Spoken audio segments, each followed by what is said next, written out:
ಹೆದರ್ತಾರೆ. ಹೆದರ್ಬೇಕು. ಈಗ ಕೇಳಿ ಯಾವನ್ಗಾದ್ರು ಅಂತ.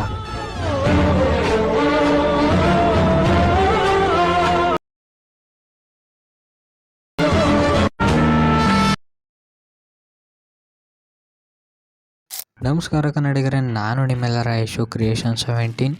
ನಾನು ಈಗ ಪ್ರಿವ್ಯೂಲಿ ನೋಡಿದ್ರಲ್ಲ ಬೀಟ್ ಮಾರ್ಕು ಮತ್ತು ಶೇಕ್ ಎಫೆಕ್ಟು, ನಾನು ಲಿಂಕು ಡಿಸ್ಕ್ರಿಪ್ಷನ್ ಹಾಕಿರ್ತೀನಿ, ಹೋಗಿ ಡೌನ್ಲೋಡ್ ಮಾಡ್ಕೊಂಡು ಇಂಪೋರ್ಟ್ ಮಾಡ್ಕೊಳ್ಳಿ. ಗೆಳೆಯರೇ, ನನ್ನ ಯೂಟ್ಯೂಬ್ ಚಾನಲ್ ಯಾರು ಸಬ್ಸ್ಕ್ರೈಬ್ ಆಗ್ತಾನೆ ವಿಡಿಯೋ ನೋಡ್ತಿದ್ರೆ ಕೂಡಲೇ ಸಬ್ಸ್ಕ್ರೈಬ್ ಮಾಡ್ಕೊಂಡು ಪಕ್ಕದಲ್ಲೇ ಬೆಲ್ ಬಟನ್ ಕ್ಲಿಕ್ ಮಾಡಿ ಆಲ್ ಸೆಟ್ ಮಾಡ್ಕೊಳ್ಳಿ. ಹೇಗಪ್ಪ ಅಂದರೆ ನಾನು ಯಾವಾಗಲೂ ಹೊಸ ವಿಡಿಯೋ ಅಪ್ಲೋಡ್ ಮಾಡಿರೋ ಕೂಡ ನಿಮಗೆ ನೋಟಿಫಿಕೇಷನ್ಗೆ ತೋರಿಸುತ್ತೆ. ಅದಕ್ಕೋಸ್ಕರ ದಯವಿಟ್ಟು ನನ್ನ ಚಾನಲ್ ಸಬ್ಸ್ಕ್ರೈಬ್ ಮಾಡಿ, ಪಕ್ಕದಲ್ಲಿ ಬೆಲ್ ಬಟನ್ನ ಕ್ಲಿಕ್ ಮಾಡಿ ಆಲ್ ಸೆಟ್ ಮಾಡ್ಕೊಳ್ಳಿ. ಧನ್ಯವಾದಗಳು.